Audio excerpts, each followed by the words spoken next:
pour m'aimer encore, alors que je suis si pécamineux. Alors écoutez bien, il y a un homme affreux et qui vient de tuer une femme dans la forêt de Fontainebleau, après l'avoir violée sans doute, et c'est un récidiviste. Alors écoutez bien ce que le bon Dieu lui dit.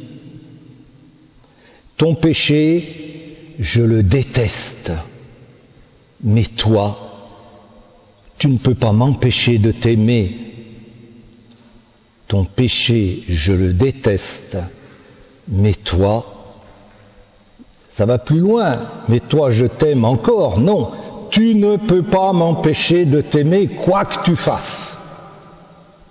Quelle espérance, quelle espérance. Voilà, c'est ça, Dieu est amour, c'est ça.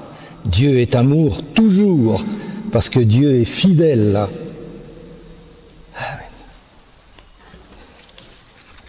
Ça, c'était une parenthèse.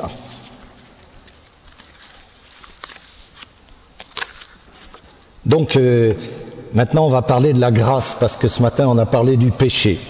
Alors, retour sur le chapitre précédent, pour ceux qui nous rejoignent maintenant. On a dit que le péché, ça avait 3 conséquences. D'abord, ça nous faisait mal. Jean-Baptiste l'a bien dit. Je sens que ça me fait mal. Oui, ça m'abîme. Deuxièmement, ça peut faire du mal aux autres. Le bien est contagieux, le mal aussi. Peut-être qu'il aurait moins regardé de films porno si d'autres ne les avaient pas regardés. C'était l'exemple que je prenais ce matin. Et troisièmement, le plus important, c'est que mon péché, il blesse le cœur de Dieu. Mon péché fait pleurer Dieu. Et donc, je nous ai invités à être des rouges-gorges qui, chaque fois qu'ils agissent bien, enlèvent une épine à la couronne de Jésus. Et chaque fois qu'ils posent un acte mauvais, un acte méchant, ils mettent une couronne supplémentaire sur le cœur de Dieu. Mon péché, c'est faire pleurer Dieu. Si vous partiez avec ça en l'ayant admis, vous auriez gagné votre journée. Voilà. Alors, pourquoi est-ce qu'on fait des péchés? Parce qu'on est pécheur. À la suite du péché originel, notre nature reste affaiblie et inclinée au mal. Notre nature nous tire vers le bas. Et en même temps, puisque nous sommes à l'image de Dieu, nous sommes aspirés vers le haut. Donc, chacun de nous est un champ de bataille. Ça tire. Et alors, c'est normal. Chacun, tous. Et c'est pas faire un péché que d'être pécheur. C'est très important, ça. Nous sommes pécheurs. Et dernière chose, le diable vient rendre les choses plus difficiles encore parce qu'il nous pousse à faire le mal. Et je terminais le développement sur le diable en disant que il existe parce que Jésus nous l'a dit dans la prière qu'il nous a enseignée, et il nous en a donné une et une seule. Elle se termine par « Délivre-nous du méchant, délivre-nous du mauvais, délivre-nous du Satan ».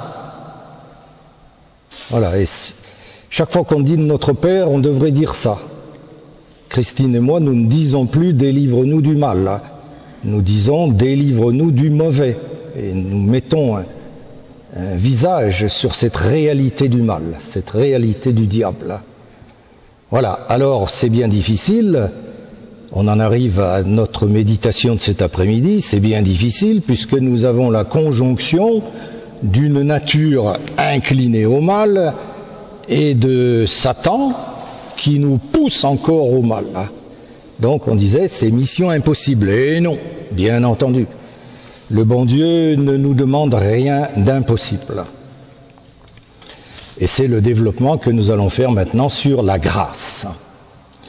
Le Saint Curé d'Ars, que nous fêtons cette année, disait, et vous l'aurez sur le papier que vous pourrez emmener, parce que c'est une bien belle formule, comme des petits enfants, nous ne savons pas marcher sur le chemin du ciel. Là. Le chemin, lui aussi, il parle d'un chemin. Si la main du bon Dieu n'est pas toujours là pour nous soutenir. Voilà. Alors la main du bon Dieu, ça s'appelle la grâce. Ça s'appelle la grâce. Alors attention. La grâce, ça n'est pas quelque chose. Mettez-moi 200 grammes parce que c'est dur. Jean-Baptiste, quand il a des difficultés, il dit mettez-en encore un peu plus. Hein, une louche de plus, ce sera plus facile. Non. La grâce, c'est quelqu'un. Et ce quelqu'un, vous le savez, puisque vous fréquentez les assemblées de prière du Renouveau, ce quelqu'un a un nom, c'est le Saint-Esprit. C'est le cadeau de Jésus. Quand nous avons été confirmés, l'évêque qui nous a confirmés a dit « Sois marqué du Saint-Esprit le don de Dieu ». C'est cadeau. C'est très important. C'est cadeau. Le don de Dieu, j'aime mieux dire le cadeau de Jésus pour me faire comprendre. Avant Jésus, pas d'Esprit Saint. Dans l'Ancienne Alliance, pas d'Esprit Saint. Uniquement pour les rois, les prophètes et les prêtres. C'est intéressant parce que le Saint-Esprit est donné à très peu, c'est ceux qui ont la charge des autres. Oh, c'est intéressant ça. Voyez, ceux qui ont la charge des autres. Tu aimeras ton prochain comme toi-même, mais comment je vais faire, mon Dieu? Mais je vais t'aider. Je vais t'aider, tu ne seras pas tout seul là. Donc, dans l'Ancienne Alliance, pas d'Esprit Saint, sauf pour...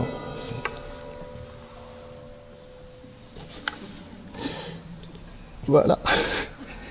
Et dans la Nouvelle Alliance, la grande nouveauté de la Nouvelle Alliance, c'est l'Esprit Saint. Voilà la nouveauté, voilà pourquoi Jésus est mort, pour nous donner l'Esprit. Saint Jean, le théologien, dans son évangile, à la fin de la Passion, il dit, c'est au chapitre 19, verset 31, Jésus, ayant incliné la tête, remis l'Esprit. Il n'a pas dit il expira, il a dit il remit l'Esprit. Il le donna. À qui? À nous. La Pentecôte est au pied de la croix, la première Pentecôte. Jésus nous a remis l'Esprit. Merci Jésus pour le cadeau de l'Esprit. Pour le cadeau, et c'est pour ça que ça s'appelle la grâce. Grâce, ça vient du latin, gratia, et gratia vient de gratis, c'est gratuit, c'est cadeau. Il n'y a pas à mériter la grâce, elle est offerte. La définition du catéchisme, c'est à la question 2021, la grâce est le secours que Dieu nous donne pour répondre à notre vocation, et moi je traduis, pour arriver à bon port, pour marcher sur le chemin, nous avons le secours de la main du bon Dieu. Formidable, formidable. Jean-Baptiste nous parlait à l'instant de Pierre qui marche sur les eaux. C'est nous. Vous l'aurez au verso du papier que je vais vous donner, parce que je vous ai dit ce matin, il faut lire l'Évangile, Alors je vous en ai donné 2 morceaux que vous pourrez lire tranquillement chez vous, qui sont magnifiques. Alors Pierre, il marche sur les eaux, parce que Jésus lui a dit, viens, viens. À chacun de nous, Jésus a dit, viens, nous sommes des traversants, viens. Il y va, il marche sur les eaux comme nous. L'eau, c'est difficile pour marcher parce que ça ne tient pas. C'est difficile, c'est le chemin du ciel là. Et alors il coule. et il appelle. Alors Jésus tend la main, et il prend la main. Et voilà, il fait ce que dit le curé d'Ars. Il marche sur le chemin du ciel, puisqu'il va vers Jésus, avec Jésus, à la main de Jésus. Voilà, voilà notre vie à nous. Tout est facile si nous sommes à la main de Jésus. Ah oui. Voilà. Alors, c'est merveilleux, la main de Jésus. C'est merveilleux, la grâce. C'est merveilleux, le Saint-Esprit. Oui, mais il faut être concret. Où est-ce qu'on le trouve? Où est-ce qu'on le trouve? D'abord, on l'a en nous depuis le baptême. Depuis le baptême, nous sommes en état de grâce. En rigueur de terme, je suis, chacun de vous est, le tabernacle de Jésus. Formidable. Hein? C'est ça qui fonde la dignité de l'homme. C'est qu'en lui, Dieu habite. Touche pas à mon pote, je suis dedans. Voilà, c'est ça le message des chrétiens. Touche pas à mon pote, Dieu est dedans. C'est pas un chien, un homme.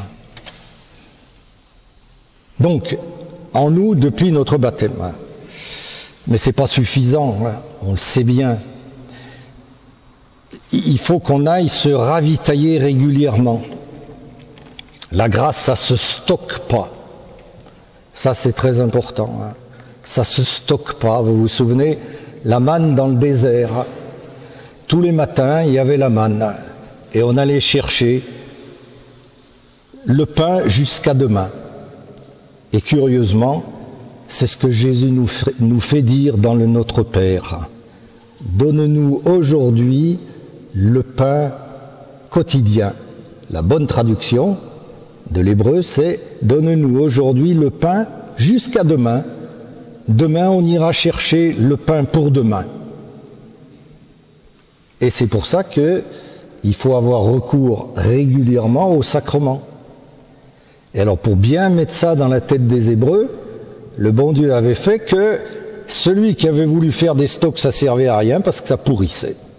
Voilà. Non, non, non, non, tu reviendras demain. Non, non, non, non, tu reviendras dimanche à l'Eucharistie. Tu peux pas stocker pour un mois. Tu reviendras dimanche. Donc nos points de ravitaillement, ce que j'appelle les sacrements de la route, du chemin, c'est l'Eucharistie, bien sûr. Et puis, dans l'Eucharistie, il faut bien comprendre, on va dire, mais quel rapport entre la messe et le Saint-Esprit? Alors, écoutez la prière eucharistique numéro 3. Quand nous serons nourris de ton corps et de ton sang, et remplis de l'Esprit Saint. Voilà. Saint Éphrem disait, mange le corps, bois le sang, et sois rempli du feu. Et Jean-Paul II l'a repris dans son encyclique sur l'Eucharistie. Donc je fais le plein de Saint-Esprit quand je vais communier. Et deuxième point de ravitaillement, le sacrement du pardon, dont Jean-Baptiste a si bien parlé. Si bien parlé. Sacrement du pardon, il ne faut pas se méprendre. C'est pas le sacrement de l'éponge sur l'ardoise. C'est un sacrement de guérison. De guérison. C'est le catéchisme qui le dit. Quand vous lirez le catéchisme à la rubrique des sacrements, les sacrements de guérison, il y en a deux. Il y en a un qu'on connaît bien, c'est le sacrement des malades, et il y en a un autre où on n'aurait pas idée, c'est le sacrement du pardon. Le sacrement du pardon est un sacrement de guérison. Voilà. Le sacrement du pardon, c'est un fortifiant. Nous allons apporter à Dieu notre misère pour lui demander de nous en guérir.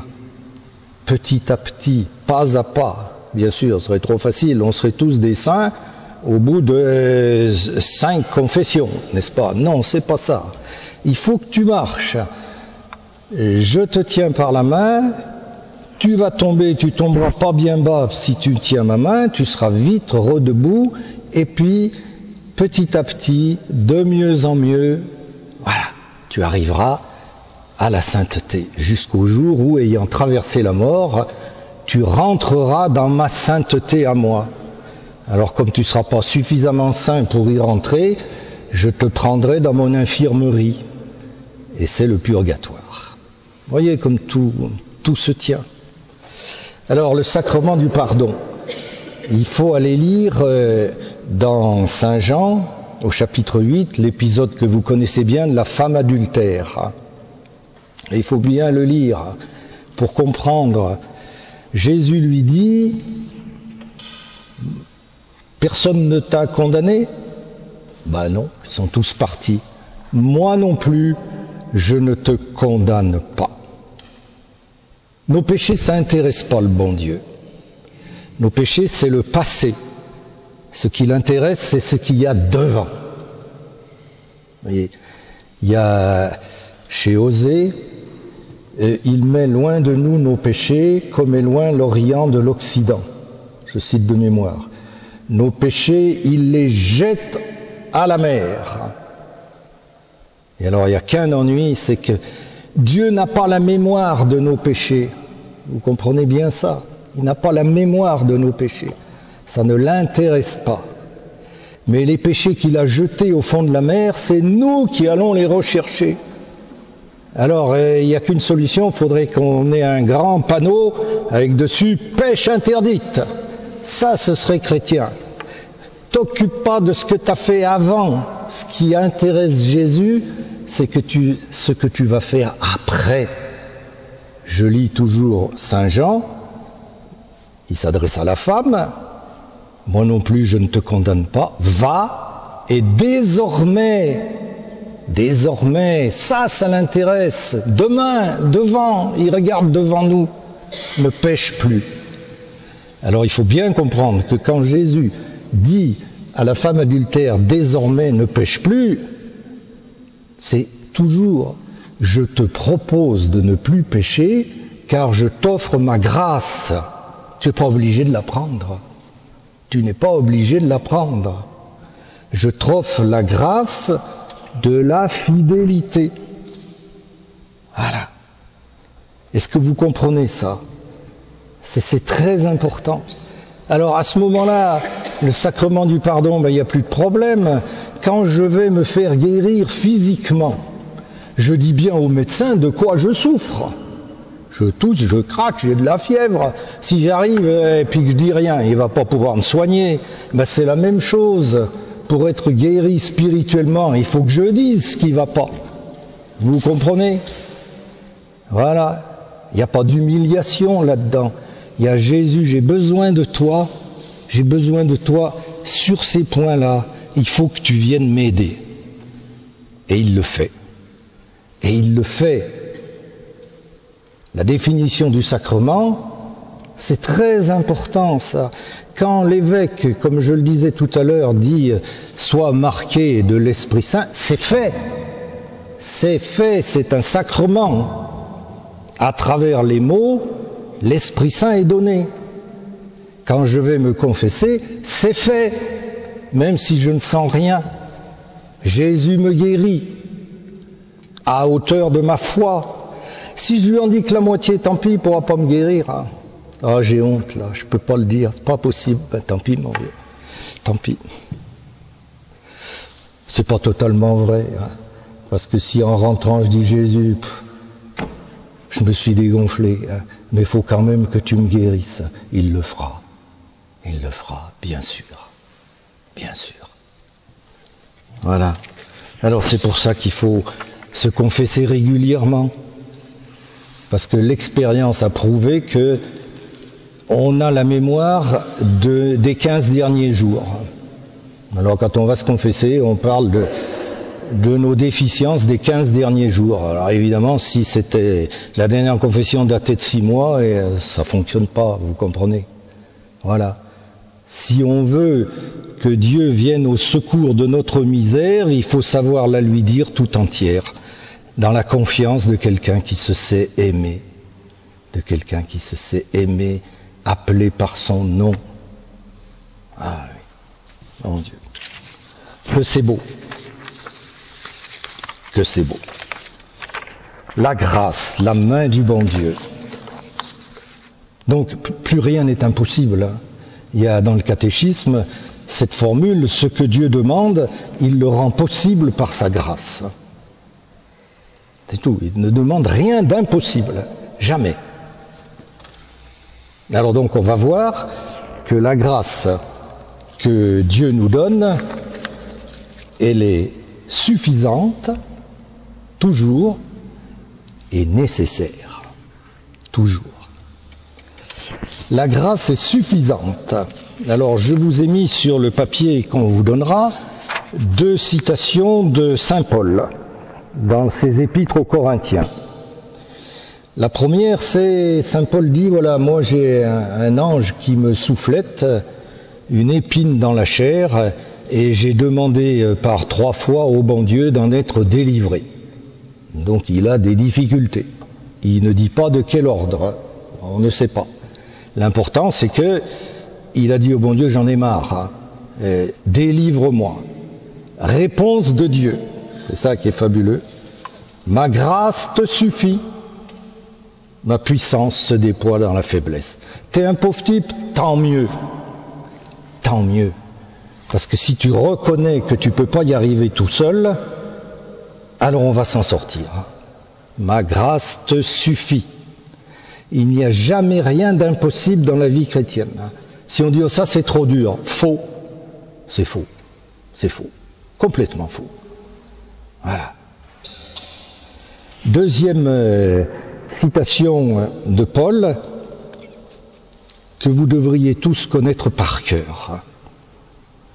Il y a des morceaux d'évangile qu'il faut savoir par cœur. Et il y a des paroles de Dieu qu'il faut savoir par cœur. Morceau d'évangile qu'il faut savoir par cœur, c'est dans Saint Luc au chapitre 15, la parabole de l'enfant perdu, tandis qu'il était encore loin, son père l'aperçut. Il courut, le bon Dieu, se jeter à son cou et l'embrassa tendrement. Voilà notre arrivée au ciel. Alors il n'y a pas de raison d'avoir peur. Et on en parlait tout à l'heure avec l'un d'entre vous, et quand on en sera là, le bon Dieu dira, Georges, te voilà, enfin, mon cœur est content. C'est pas beau, hein? Bon. Je reviens à saint Paul. Dieu est fidèle. Dieu est fidèle, c'est-à-dire que si j'ai pris sa main, lui, il la lâchera jamais. C'est moi qui lâcherai. Lui, jamais. Il ne permettra pas que vous soyez tentés au-delà de vos forces. C'est très important. Dans la vie chrétienne, il n'y a pas d'impossible. Il ne permettra pas que vous soyez tentés au-delà de vos forces. C'est clair, c'est précis.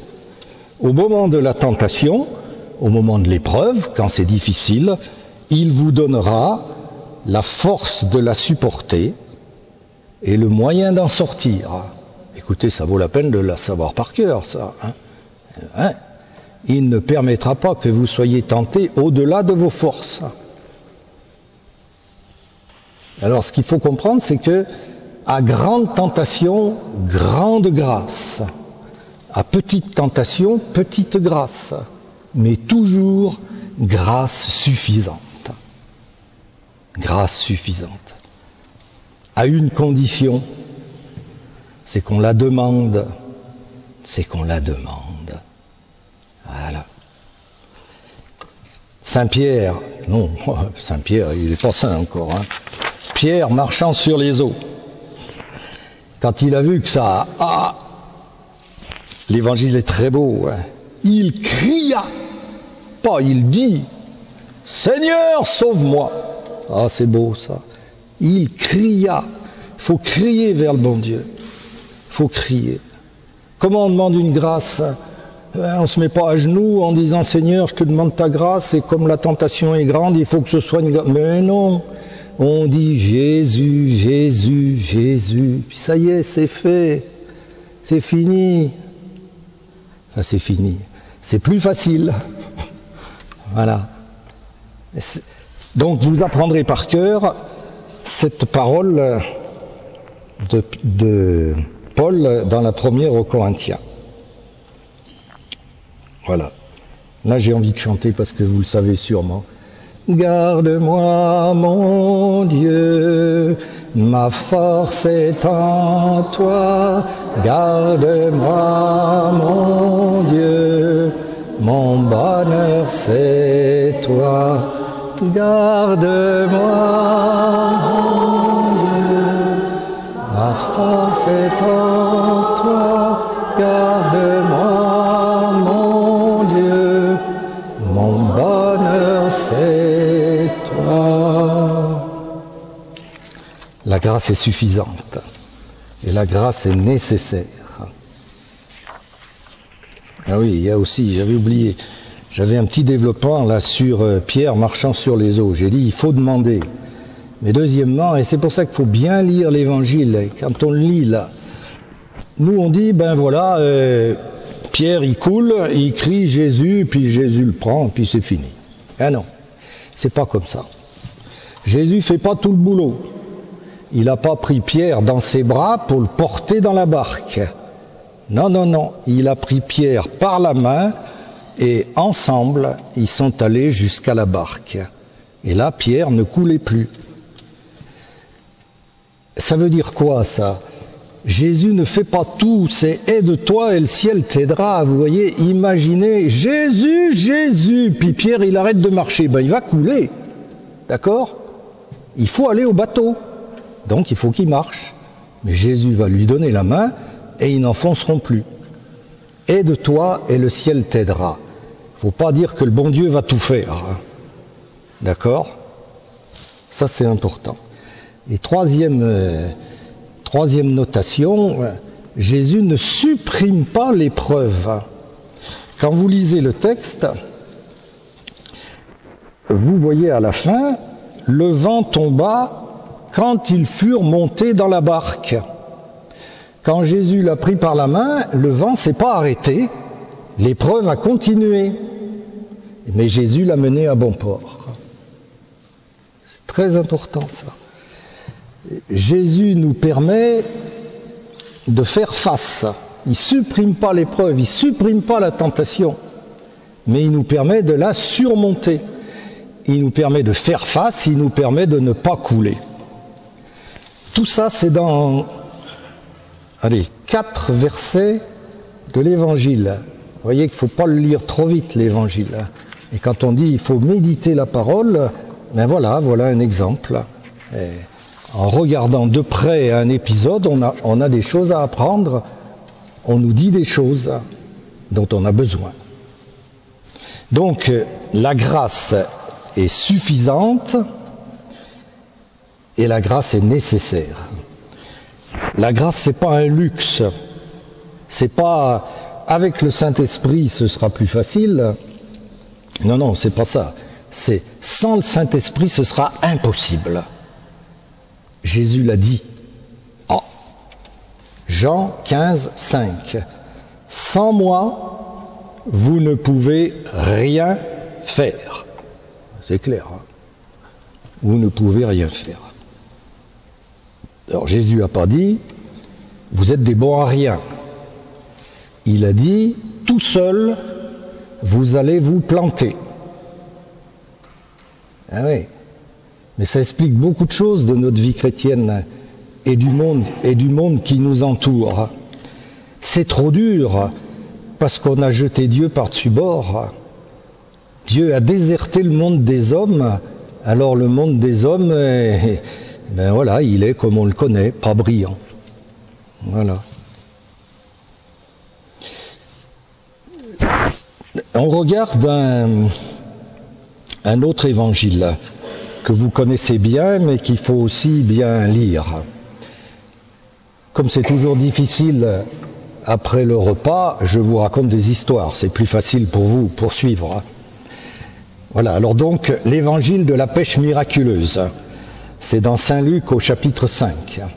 Et notre bien-aimé pape Jean-Paul l'aimait beaucoup, cet évangile. Il en parlait souvent, il le citait souvent. Donc Jésus est au bord du lac de Génézareth, et je lis au chapitre 1, c'est intéressant, ça n'a rien à voir avec ce que je suis en train de dire, mais la foule le serrait de près pour écouter la parole de Dieu. Est-ce qu'on se précipite pour aller écouter la parole de Dieu? Il le faisait au temps de Jésus. La foule le serrait de près. Alors elle le serre tellement qu'il demande à Simon, est-ce que je peux monter dans ta barque? Simon est là, en train de réparer ses filets. Il dit, est-ce que je peux monter dans ta barque? Bon, on s'éloigne un petit peu et Jésus cause à la foule qui l'écoute. S'étant assis dans la barque, il enseignait les foules. Alors j'ai entendu récemment un cardinal de Rome qui prêchait une retraite au père dominicain, et c'est notre paroisse. Donc on a profité de son homélie. Et il a fait remarquer, Jésus enseignait assis. Ah, Jésus, c'est pas un tribun. Moi, je suis debout pour vous faciliter l'audition. Mais vous voyez, Jésus, c'est pas un gars qui veut engagez-vous, mon parti c'est le bon. Oh, non, non, non, non. Jésus n'est pas un tribun, Jésus n'est pas un chef de parti, Jésus n'est pas un enrôleur. Jésus est un maître qui a des choses à nous dire qui sont bonnes pour nous. Voilà. C'est très intéressant. Jésus s'étant assis. Il ne fait pas d'effet de manche, Jésus. Voilà. Alors, il enseigne les foules. Vous connaissez. Après, il a fini de parler. Et à ce moment-là, il dit à Simon, allez, avance au large et jette tes filets. Simon a entendu Jésus enseigner les foules. Il l'a regardé. Il était à côté de lui. Alors quand Jésus lui dit « Va au large et va pêcher », il dit « Non, écoute, on a fait ça toute la nuit, on n'a rien pris. Mais, et je le disais ce matin, parce que c'est toi qui me le dis, je t'ai entendu, je t'ai vu, alors j'ai confiance, je vais le faire. » Et il jette les filets. Et vous connaissez la suite. Il y a tellement de poissons qu'il faut 2 barques et qu'encore, nous dit l'Évangile, elles enfonçaient, c'est beau, la surabondance de la grâce de Dieu, toujours. Tu as besoin d'un peu, il te donne beaucoup. À Cana, quand il n'y avait plus de vin, il en a fait 600 litres. Ouais, peut-être pas besoin d'autant, mais ça c'est Dieu, la surabondance de Dieu. Alors, on pose une question. Qui est l'auteur de la pêche? Ben Pierre, bien sûr. Pierre, c'est lui le pêcheur. Ah ben oui, mais attends. Pierre, il a pêché, il n'a rien pris. Ah ben oui, c'est vrai. C'est vrai, alors c'est Jésus. Ah ben oui, mais Jésus, il n'a pas de filet, il ne sait pas acheter les filets, Jésus. Ah ben oui, alors, quelle est la réponse? Tous les deux, ensemble, voilà, ensemble, ils ont fait une pêche féconde, ensemble. Et nous, c'est ça. Si nous voulons que notre vie soit féconde, et la fécondité, c'est complètement différent de l'efficacité. C'est tout à fait autre chose. On est dans un monde où il faut être efficace. Et ce à quoi nous invite le bon Dieu, c'est à porter du fruit. Si nous voulons que notre vie soit féconde, il faut prendre Jésus dans notre barque. C'est tout simple. C'est tout simple. Oui. Et alors, curieusement, on ne le fait pas. Ben, c'est curieux. Vous êtes convaincus qu'il faut faire avec Jésus, ensemble, et que ça va être super, et on ne le fait pas. Notre mouvement, notre premier mouvement, c'est de faire tout seul. Et ça arrive à des gens très bien, très très bien. Le pape Jean XXIII, le bon pape Jean, celui qui a convoqué le concile, Il a raconté, donc c'est pas inventé, c'est lui qui l'a raconté. Il dit voilà, il s'appelait, son prénom c'était Angelo, Angelo Roncalli. Il dit voilà, dans les premiers temps où j'avais été élu pape, je me faisais un souci d'encre. Alors un soir, j'étais dans mon lit, je tournais, je retournais, impossible de trouver le sommeil, impossible. Jusqu'au moment où une petite voix à l'intérieur m'a dit « Angelo, tu n'es pas le bon Dieu. Oh, tu n'es pas tout seul à porter l'Église. Moi aussi, elle m'intéresse. Moi aussi, je la porte. On est deux. » Et alors il ajoute « Alors, je m'endormis comme un enfant. » Voilà. Souvenez-vous, Angelo, tu n'es pas le bon Dieu. Tu ne feras pas tout seul, là. Mais je suis là avec toi. Vous voyez, même le pape, il avait le réflexe de faire tout seul. Là. Nous, on veut faire tout seul, comme des grands. Et là, on est sûr de se tromper. Jésus nous l'a dit.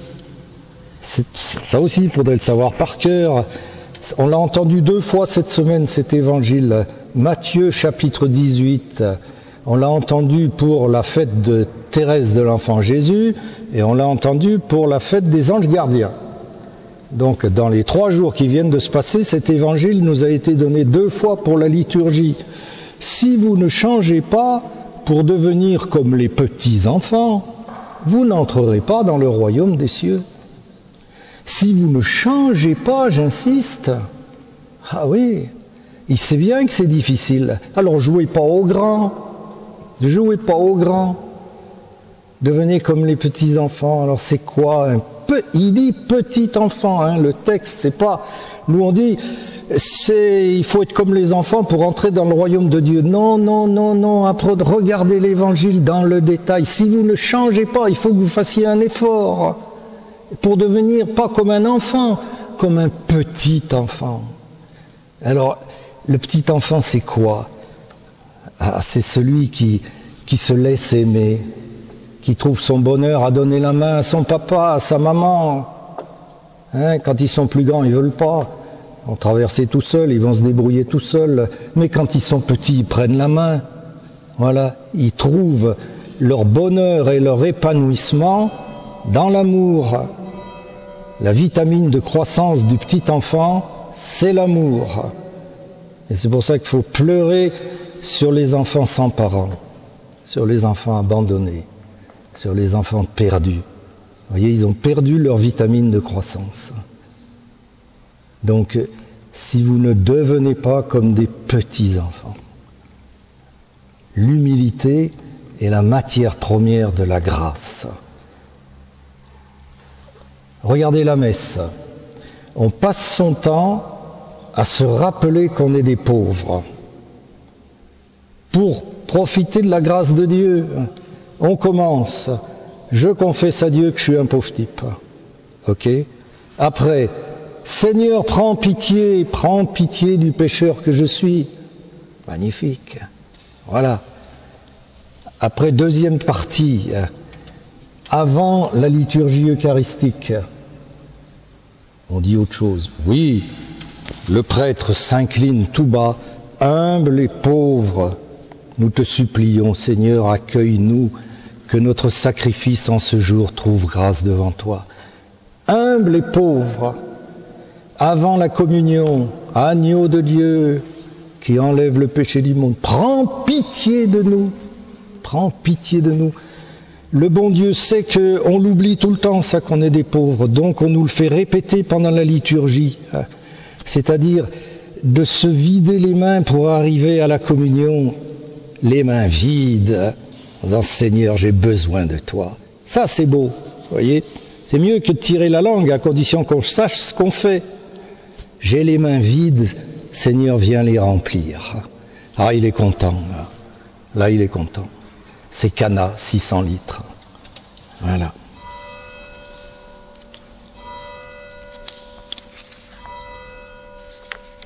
J'ai jusqu'à quelle heure? 3h15.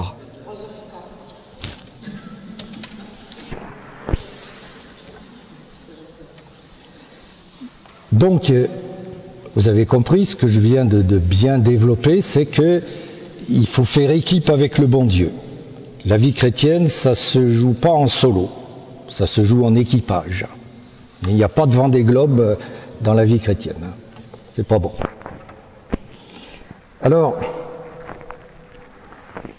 il faut mettre Dieu, faire équipe avec Dieu pour affronter les difficultés.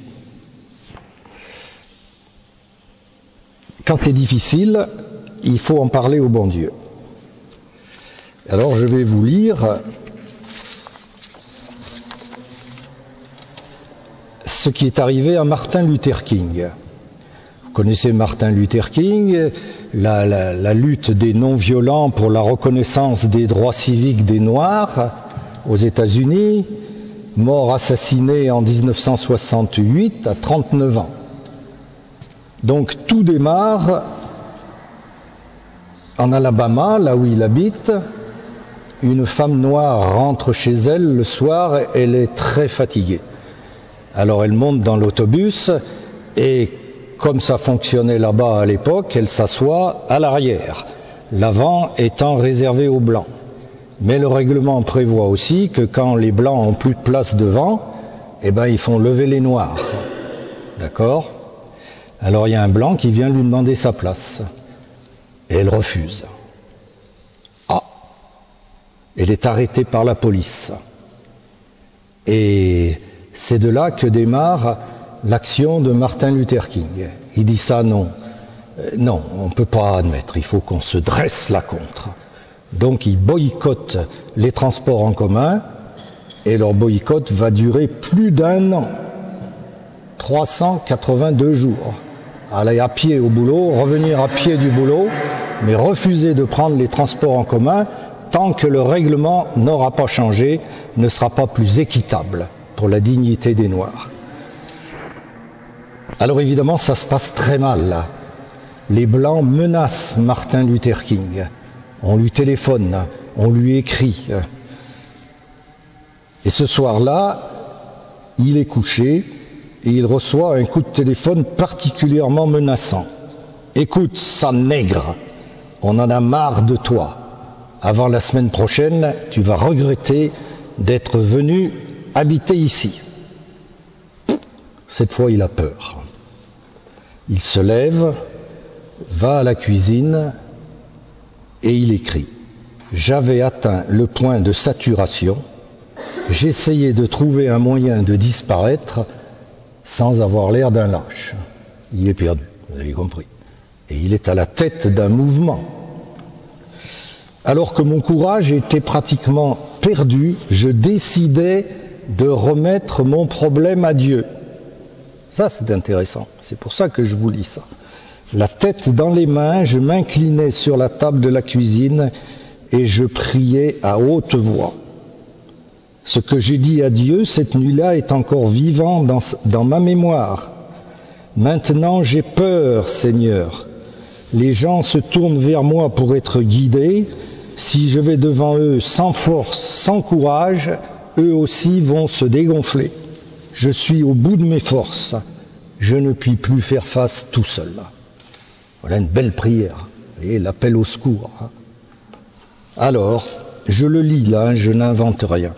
À ce moment même, j'eus conscience de la présence de Dieu, comme jamais auparavant. C'était comme si je pouvais entendre la tranquille assurance d'une voix intérieure. Debout pour la justice, debout pour la vérité, Dieu sera toujours à tes côtés. Aussitôt mes craintes me quittèrent, j'étais prêt à tout affronter. 3 jours après, sa maison est plastiquée. Cela peut paraître étrange, mais je reçus calmement cette nouvelle-là. Alors, écoutez bien, la situation extérieure n'avait pas changé, mais Dieu m'avait redonné courage et confiance. Rien n'a changé, mais Dieu l'a changé, lui, et ça change tout. Et ça change tout. Et il dit ceci qu'il faudrait bien garder. Je sais maintenant que Dieu peut nous donner les ressources pour faire face aux tempêtes de la vie. Il peut ouvrir un chemin lorsque la route fait défaut. lorsque vous êtes dans une impasse, je ne vois pas, là, je n'ai pas d'issue. Dieu peut ouvrir un chemin lorsque la route fait défaut. C'est impressionnant. C'est impressionnant, c'est vécu. C'est pas une invention. Mais on a déjà ça dans l'Évangile. C'est Jésus à Gethsémani. C'est Jésus à Gethsémani. Il est au bout de son courage.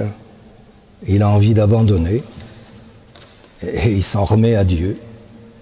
Et il se relève et il fait face. Rien n'a changé. Mais Dieu l'a investi de sa puissance et ça change tout. Vous voyez ? Donc c'est la même chose pour nous. Quand il en est dans quelque chose qui nous apparaît sans issue, il faut faire appel à Dieu et il ouvrira un chemin. Il y a un psaume qui dit, là aussi je cite de mémoire, « Tu ouvres des chemins dans la mer ». Vous voyez, c'est l'allusion au peuple hébreu. Le peuple hébreu, il arrive et c'est fini, il est contre la mer. Et voilà les Égyptiens qui arrivent, il est cuit. Mais Dieu ouvre un chemin dans la mer. Voilà. Ah, quelle espérance.